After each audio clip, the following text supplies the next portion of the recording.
So in this article's the lit review, it shows that like they try to like show the difference between normal perfectionism and neurotic perfectionism, but like by like differentiating it as a view that a positive personality trait shows, which is normal, shows that the student is striving for excellence because they want to, as in the negative, which is neurotic, is a personality trait that is carried on by like obsessive compulsive disorder, which is like OCD, and they characterize it as a behavior instead of like a disorder.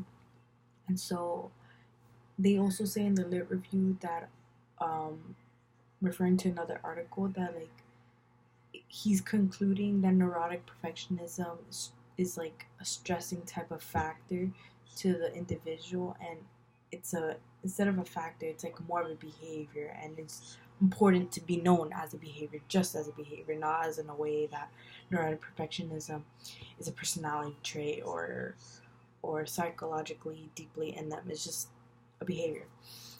They also put like an example that normal perfectionistic people or gifted students allow themselves to fail or to be imperfect and not like feel threatened by it. Like they feel as, oh, if they failed, well, they tried their best and that's just how it goes. While the neurotic is just always striving for perfectionism, and if they don't achieve the perfectionism, they will like never feel good, or like whatever they do is just not enough and stuff like that. And they also state that they view perfectionism as a negative connotation, and that is like a form or a way for students to have unrealistic goals for them, which is unattainable, which leads to the neurotic factor of perfectionism. So that's what this article views it as. And they have like different psychological disorder. They want to connect the negative perfectionism with like eating disorder, depression, OCD, like I stated before, or like suicide, which is out of the question. But they do say that the gifted kids are like more vulnerable to perfectionistic behavior by not only by like the high standards that the parents might have on them, but also they have connected it with the birth order of the kids, or how the parents could have like perfectionistic tendencies, or the pressures from like counselors who are like, oh, you should go into good college or stuff like that, or literally their own friends. Like, let me take my sister as an example, where they literally compete. She literally competes with Sabian to take like more APs or higher types of classes, like in math. How Sabian wants to boost up in math, while my sister's already boosted it up in math. I really went out the question, but that's literally a factor in. They would connect perfectionism as not just a behavior for high standards, but with other people.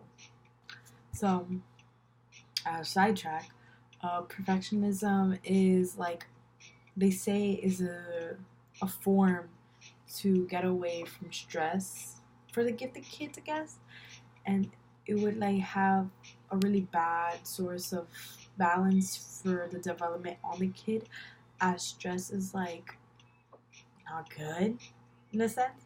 Like if you give stress to a kid, they would like lack social skills or emotional skills to like finish those types of work that the teacher could give them, or just in normal daily lives where like if you really have bad social skills, they might diagnose you with it, autism. But gifted like younger gifted kids, like middle schoolers, they will generate more stress than like normal non-gifted students. And yeah, and their method in this article is that they use 356 students from 18 different high schools in, I think, Texas or somewhere around there. Yeah, Texas. And they would use like they would use actually more females than males. That's all I know, and they have like a wider percentage of white people. As always, they would have a more wider percentage of white people and a lower percentage of African Americans, but they still had. I don't think they had any Asians, but they did have Hispanics. Um, the middle age they would have would be 16 years old. I think like the minimum would be 13 and the maximum would be 17. And I think this is just based on middle schoolers. No, oh, it's high schoolers. It'd be based on high schoolers. Um, and they said like the majority of the students that participated are already involved in like gifted or honors classes or programs. And I think the most important part was that 130 out of the 350, so literally less than half, and volunteered, well, participated in the workshop of perfectionism. So I am assuming that they got the kids who were actually gifted in the program to actually participate. And out of 130 of those kids, 109 voluntarily like responded to the perfectionism quiz, which is not the MPS that I've stated before, but a different type of quiz that is like administrated. I don't think it's administrated in interviews, but they would have people questioning them.